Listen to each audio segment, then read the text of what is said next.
Hello everyone, it's Shane Kanto, your Wasteland reviewer, and I'm here to review The Secret Garden.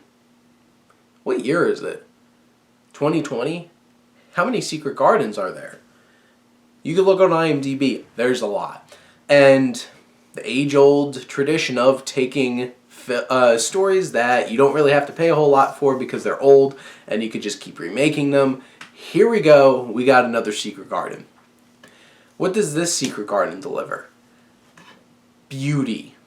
Right off the bat, this is a gorgeous film. From the opening shots, the lighting, the warmth that is just present in the shots, and the cinematography took me by surprise really quickly.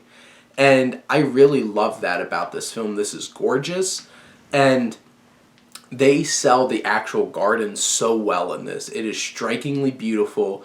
Just the crisp colors, everything. The effects are subtle but poignant and powerful and really work towards the story. Every time that the film gets to the point where our young protagonist, Mary, it's a girl's name, right? Mary, she goes off into this garden and gets lost there. I feel like she has the best character moments when she's there. She builds this connection with this dog, and that brings out the best in her character. And just from a visual standpoint, you're just lost in this magical place. And it really brings up this adaptation. Because here's the thing. Boy, does this have a weird tone. And like, did the director of this, Mark Munden, think, we're going to Christopher Nolan this and give this a gritty, darker tone?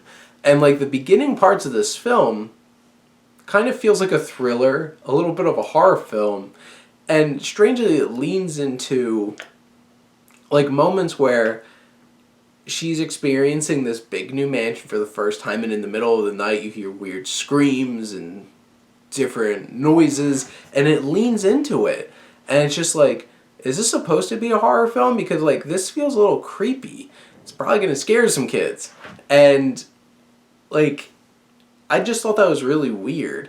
And the story's about a young woman whose parents die, and she's living in India her whole life, and she gets sent off to live with her uncle, which honestly, so many of these supporting characters get so little to do, including her uncle, who's played by Colin Firth, who really doesn't have anything to really give to this film until the very, very end of it. And Julie Walters, who's in this as well, who's a fantastic actress, just gets to give a one-note performance of, she's a stiff upper lip, like, governess of this mansion, and it's just like, okay, don't really get a whole lot to do then.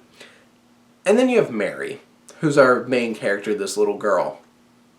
She's insufferable. She's horrible. She's spoiled. She's mean. She's racist. And all these different things. And it's just like, it takes so long for her to develop any positive features in this film that by that point, it's really hard to feel for her and feel connected to her. So like, I felt like I really didn't care about her, and honestly, even worse, I hated her for most of the film.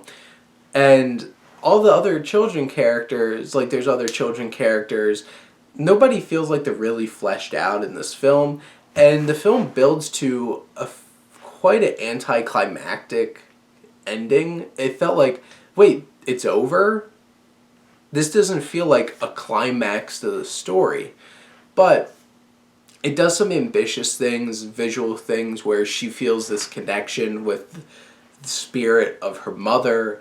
And those are important things because this film really deals with being orphaned or loss and grief in a nice way.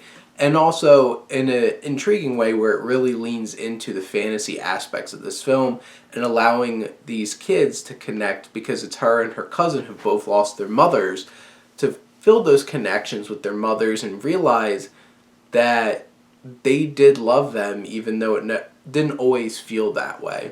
And those are some nicer moments in this. In general, if you just want something to watch with your family, I think The Secret Garden is passable.